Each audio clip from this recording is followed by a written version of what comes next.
Hi guys, GeoPaul here. Back in early December, I was contacted by James, the guy that you can see standing next to me in the picture with the red coat on. He is a student at the University of Westminster and he wanted to do a radio interview all about geocaching. So we agreed to meet up and do some geocaching and just generally talk geocaching. This is the final result of what James put together. I just want to say thank you to James for making such a high quality video. I hope you all enjoy it. Let's get on with the show. As the hare got close to where the sun ought to be, he heard the most terrible hullabaloo.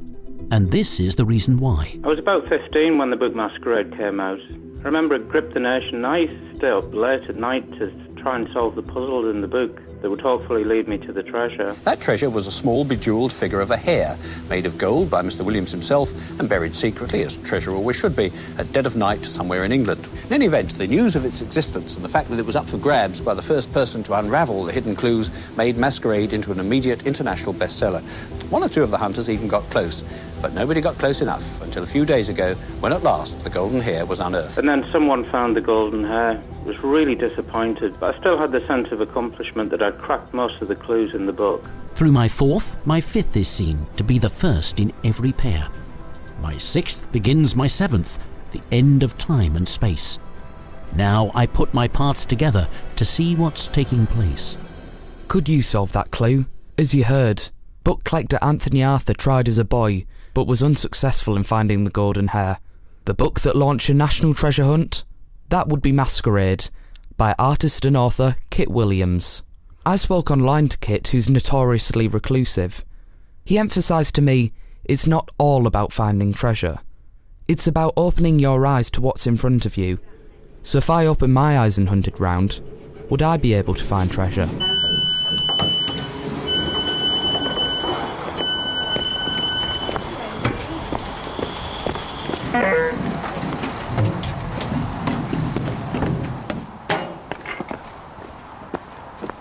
It's about 6:20 on a cold and clear night in Sunbury. I'm walking down a dimly lit suburban street looking for the Hare and Hounds, as tonight it's a monthly meet-up of the geocachers of Middlesex.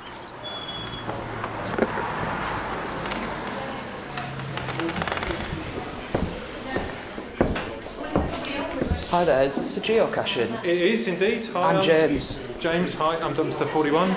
I've got a little name badge if you want to wear it. Yeah. That's you, isn't it? That is me, yeah. Thank you very much. I'm Goldpot, and I've been caching since 2005, and I have found 8,000 and so many caches after that, yes. The username is Sarasdor, and we found about 4,137. My caching name is Goldfinch 13. I've found 1,170 something. Only the brave. I used to horse ride a lot and I stopped horse riding in 2001, and I know I definitely came across some bizarre boxes with some green labels in saying please leave me here because somebody's going to find me, which I found really hard to believe, but now I know that to be true. And what was this box with the green sticker on waiting to be found? They would be caches. And the people who find them, well, they're called geocachers. But what is geocaching? Geocaching is a worldwide outdoor treasure hunting game using GPS devices. Participants navigate to a specific set of GPS coordinates and then attempt to find the geocache container hidden at that location. These are called caches. They may be at your local park, at the end of a long hike, underwater, or on the side of a city street. I'm trying to train my dog to find geocaches through nose work, scent work. And so we encourage him to find them with us and then praise them a lot. And then he realises where they are. More often than not, after we've placed the geocache and put it back, he will go back and fetch it and bring it to us about half a mile down the road. The geocaching story that stands out with me is all the injuries I suffered finding caches. I twisted my ankle in the Czech Republic and ended up in plaster and was put on first class on the flight back, so that made it worthwhile. I want to find some geocaches, ideally without any of the accidents. Luckily, globally award-winning geocacher and vlogger GeoPaul has agreed to show me the ropes. His online geocaching videos have nearly got 150,000 views. Hi guys, GeoPaul here. I'm out today to find my 1000th cache. I'm going to try and find it at the summit of Mount Snowdon. We are in Universal Studios in Orlando, Florida. So yeah, this is going to be pretty cool. It's an extreme one. We've got to go down actually in the bunker that's there. It looks like we've got pirates' treasure. And look at the size of that bad boy. It's now a week after the geocaching pub meetup, and I'm finally on my way to meet with GeoPaul, and hopefully I'll be finding some geocaches today. So we've just arrived in the Cairnbiggin Hill. What kind of kit do we need? I have a little geocaching bag. I have a handheld GPS that I will be using, a notepad because I haven't got one of the GPSs where you can download the coordinates. I've got all things like pens, which is one of the most important things when you go geocaching because you've got to sign the logbooks that are in there. Things to keep me warm and dry, Wellington boots, hat, gloves, that sort of stuff. Important this time of year. Should we get going? Yeah, sounds good to me. Let's go. Cool.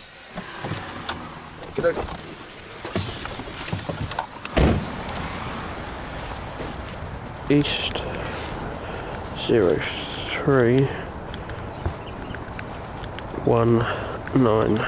So you've got a piece of paper there with lots of numbers on and you're clicking away there. Yeah. So what are you doing now? Putting in the coordinates of where we've got to go next, which gives us a route. It will give us, hopefully, the next geocache.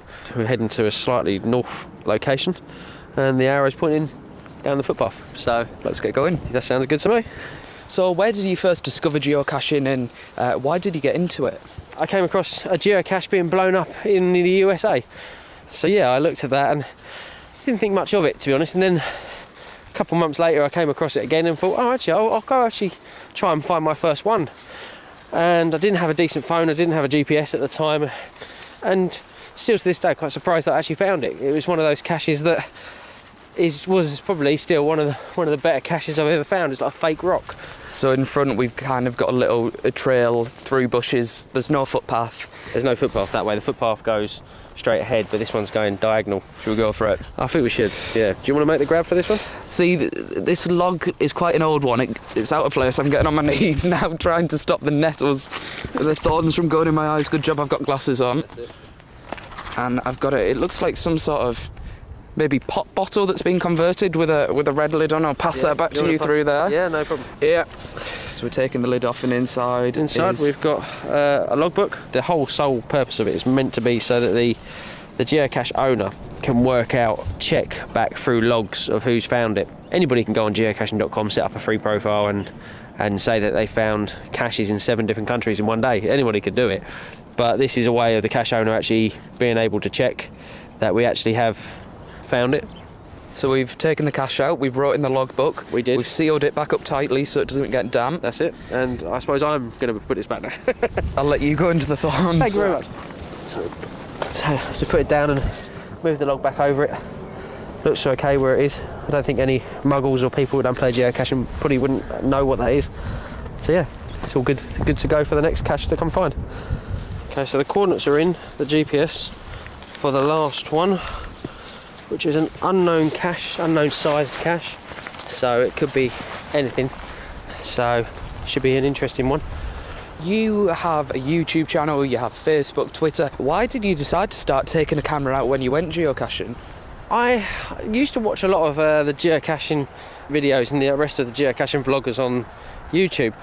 There's American ones, there's Canadian ones. Yeah, I thought it was time to try something new. I just thought I'd give it a go, give it a whirl. I was still, to this day I suppose, a bit nervous about some of the stuff I put out. So what is your motivation to get out of bed and come and find, Tupperware boxes in a field? It does make me wonder sometimes on a cold, wet Monday morning. There's a couple of factors. In the geocaching communities and geocachers, we like our challenges. So we set ourselves goals of what we want to achieve over a 2-year or 1 year period or a couple of months period. And the other thing is, as I just said about the content for my YouTube and social medias, I have to keep feeding that out and keeping people interested. Yeah, that's why we do it. And I also enjoy the fitness side of it. I do enjoy the walk. I've always been an outdoorsy sort of person ever since I was young, so this is ideal for me. 432 feet ahead. Been looking for about 5 minutes, no luck finding the final geocache so far.